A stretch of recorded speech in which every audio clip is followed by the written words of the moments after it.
Gold, trusted gold buyers. మీరు తాకట్టు పెట్టిన బంగారాన్ని విడిపించి ఈ రోజు ఉన్న మార్కెట్ ధరకు కొనబడను. అండ్ సినిమా గారు మీ విషయానికి వస్తే నేను ఇయర్ కరెక్ట్గా చెప్పలేను, 2012 ఆ 13 సంథింగ్ 11 ఇయర్ నేను కరెక్ట్గా చెప్పలేను. TV1 అని ఒక ఛానల్ ఉండేది, దాంట్లో TV9 అని దాని ముందు ఉండేది, అనుబంధంగానే ఉండేది. దాంట్లో భాగ్యనగరం మీద స్పెషల్ స్క్రిప్ట్ రాయాలని చెప్పి నన్ను తీసుకొచ్చారు. అంటే నేను అక్కడ ఎంప్లాయిని కాదు, వేరే ప్రోగ్రామ్ ప్రొడ్యూసరు గట్టిగా అడగడం వల్ల నన్ను తీసుకొచ్చారు అనమాట. అంటే షో డిజైన్ చేస్తున్నారు, అప్పుడు షో డిజైనింగ్ కోసం ఫస్ట్ టైం మిమ్మల్ని అక్కడ చూశాను.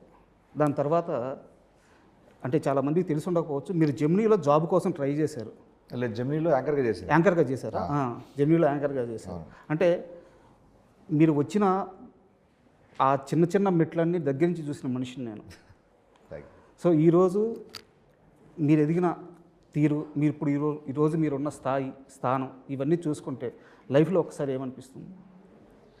అదేనండి, అంటే ఎక్కే మెట్లు సరైన మెట్లు ఎక్కాలి.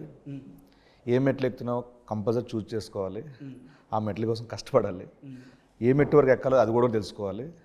ఎక్కేటప్పుడు అందరితో బాగుండాలి, అది తెలుసుకున్నానండి. సూపర్. అండ్ మనం రాకాస విషయానికి వద్దాము.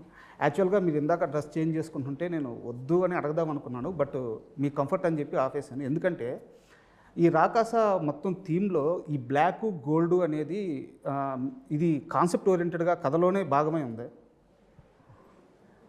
Black is the black gold combination అంటే ఆ మిస్టరీ, మిస్టరీ అంటున్నా, మిథికల్, ఆ ఫ్యాంటసీ ఎలిమెంట్. అండ్ బ్లాక్ అంటే మా డిఐ టోన్. కథతో ఏమైనా సంబంధం ఉంది అది? ఏం లేదండి, జస్ట్ ఊరికే. అండ్ మన కథలో ఈ రాకాస కథలో ఈ ఫుడ్కు సంబంధించిన ఎలిమెంట్ ఏమన్నా ఉందా? అంటే పునుగులు తిన్నాను కాదు పునుగు, ఐ మీన్ సారీ, నేను ప్రమోషన్ కంటెంట్ గురించి మాట్లాడాను. ఓకే. టీజర్లో ఆ రాక్షసుడు విగ్రహం చూపించారు కదా, ఆ విగ్రహం చూపించినప్పుడు కింద పెద్ద అండా ఉంది. అండ్ మీరు పెద్ద మన మాస్టర్ షాట్ పెట్టినప్పుడు అక్కడంతా లెఫ్ట్ సైడ్ రైట్ సైడ్ అండాస్ ఉన్నాయి అన్నమాట. మేబీ నేను కరెక్టేనా? కరెక్ట్. బాగా నోటీస్ చేశారండి, మేమే నోటీస్ చేయలేదు అంతా. రివ్యూస్ కూడా రాస్తారండి మీరు? నేను రైట్ అండి ఫస్ట్, తర్వాతే యాంకర్.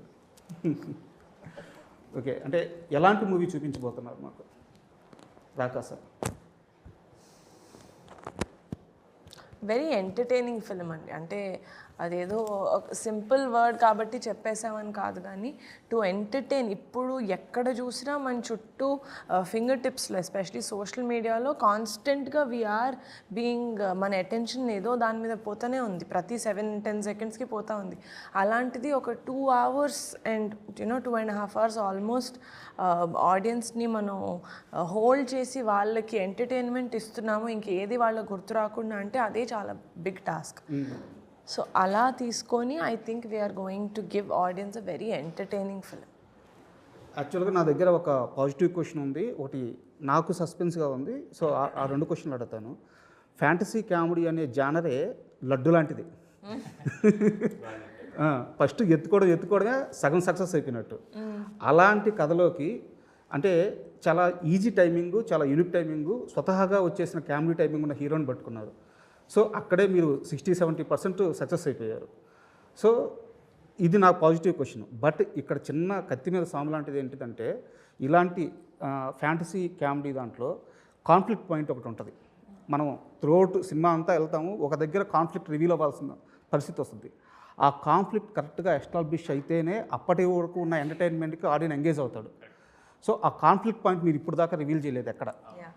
సో సో ఆ కాన్ఫ్లిక్ట్ పాయింట్ విషయంలో నమ్మకంగా ఉన్నారా?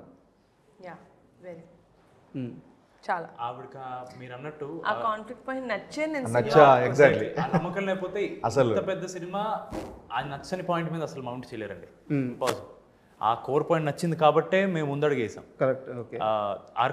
మనం ఎంత గొప్ప కథ రాసినా లాస్ట్లో ఎమోషన్ అనేది మన ఒక కోర్ ఎమోషనే ఉంటుందండి ఎప్పుడన్నా. అది నమ్మితేనే మనం ముందుకెళ్తాం ఎప్పుడన్నా. అది నమ్మాం కాబట్టి ఈవిడ she has put such a big film.